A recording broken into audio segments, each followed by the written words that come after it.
Last part where the Prophet sallallahu alaihi wasallam would say, when the Prophet sallallahu alaihi wasallam would say, وَلَا تَجْعَلَ الدُّنْيَا أَكْبَرَ هَمِّنَا وَلَا مَبْلَغَ عِلْمِنَا. The Prophet sallallahu alaihi wasallam would say, and do not make this dunya that which is the greatest form of our importance and not the extent of our knowledge. So we want to break this up into two parts, particularly when the Prophet sallallahu alaihi wasallam mentioned this, because before that he said, وَلَا تَجْعَلْ مُصِيبَتَنَا فِي دِينِنَا, and do not make the heaviest affliction upon us in our religion. And we talked about that, where the biggest affliction for the Muslim in their religion, don't allow that to happen to us in our faith, particularly in regards to belief in Allah and His existence and His possibilities and His capabilities, and particularly what we are seeing now. Don't make that a musibah, a disastrous element in our lives for us, being the disastrous in our faith.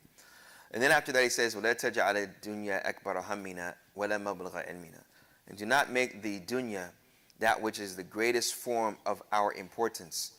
And this is very, very important for us in the West in particular, that have careers, that have jobs in which this job is a rizq from Allah subhanahu wa ta'ala. It's a provision that you have attained from hard work, whatever it may be, if it's a business, if it's a job, whatever the case may be, it has come from hard work, from the faculties that Allah subhanahu wa ta'ala has given you, and which you've obtained and attained, whatever career it may be.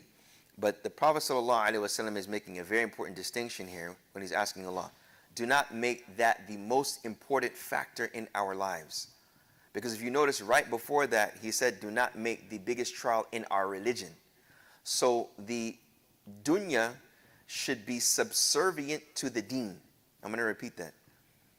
The dunya, this worldly life, should be subservient to our religion. Meaning that whatever we indulge upon in this worldly life, our concern and our lens and our rubric and our yardstick and our standards should be through that of the religion. When we choose to do something in this life, in this dunya, our concern should be, what does the religion say about it? Does it coincide with the morals and ethics of our faith? That is how I choose to live my life. That is what is most important to me, not just the dunya by itself. And that distinction is very important, because when it comes to the religion and this worldly life, if there is a contradiction in practice, this is where one has a choice to make. And the one that believes in Allah makes the choice that Allah wants him to make and obliges upon him or recommends for him. So for example, how many prayers do we have in a day? 5. So are at least one of those prayers in the time span of work of a 9 to 5 job? This one has 9 a.m. to 5 p.m. Does any prayer come within that time frame? He said 2. 9 to 5. 9 to 5? Depends what time of the year. Maybe just one. It could be 1, it could be 2. Yeah. It could be 1, it could be 2. So this time of the year, it's 1 or 2? 2. It's 2? Okay, I just want to make sure. It's 2. So this is a choice for everyone that is working. If the time of dhuhr comes in, is it obligatory to make dhuhr in between the time when it starts and before asr starts? Is that an obligation to make dhuhr prayer, the second prayer? Yes? No? Are there exceptions for the man? Are there exceptions for the man? No, no exceptions. Are there, is job an exception? It's not an exception. So when one chooses the job and says, well, you know, I'm at work and I cannot offer this prayer, or I'm at work, therefore I cannot offer. This is where the dunya was chosen over the deen. The dunya was chosen over the deen.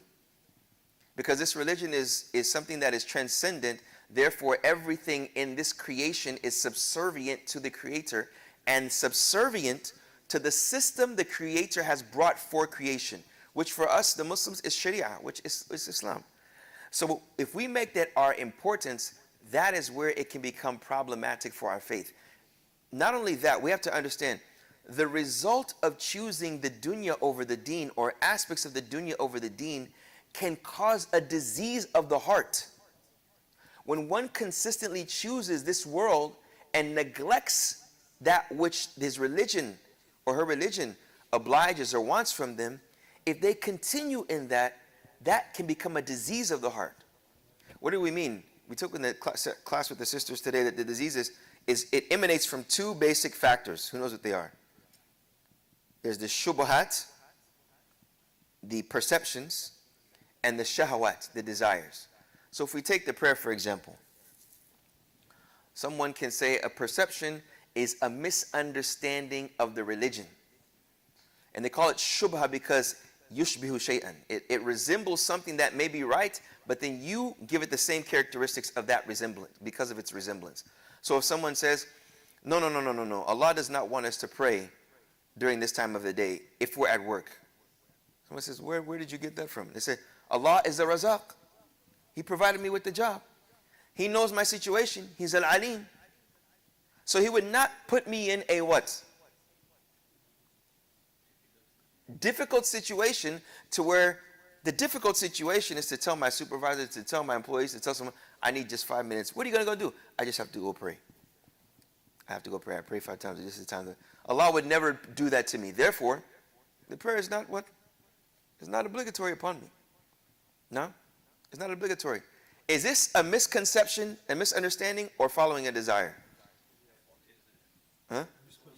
It's primarily a misconception. It started from a desire, but then it became to him validating the impermissible act. You understand? The other one is a desire, where one just follows a desire. I know that it's wrong, but I still do it. And that is the essence of what? Sin. All of us have this. It is the essence of sin. The problem is, if one is consistent upon whichever sinful practice and desirable practice that goes against the religion, that's where it can become a disease of the heart. When one validates the impermissible act. Right? And that's where the dunya, one has to be very, very, very careful. And the way that one protects himself in the dunya is by dhikr.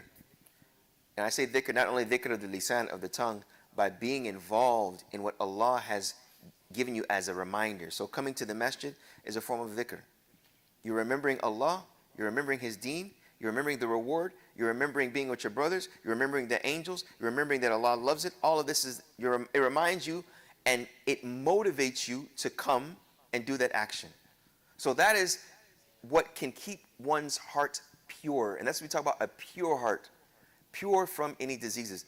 And then Allah, and then the Prophet ﷺ said, وَلَا مَبْلَغَ عِلْمِنَا, and do not make the dunya the extent of our knowledge. This is important as well, brothers and sisters.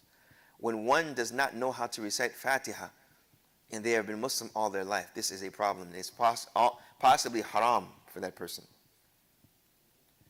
But when you talk to this person about chemistry, you talk to this person about engineering, you talk to this person about plumbing, a science of this world, they're well versed in it. When it comes to the basics of their religion, they have no knowledge of it whatsoever. The scholars call this ma'loom min ad-din bid-darura. Those things that are obligatory upon every single Muslim. Knowing how to pray is obligatory upon every single Muslim. The ins and outs of interest, is that obligatory on every single Muslim? No, the ins and outs, the intricacies of interest. No, but they at least should know that it's something that is not allowed in Islam. And if they get involved into a business, that's where it's obligatory upon them to ask the people of knowledge. To ask the people of knowledge.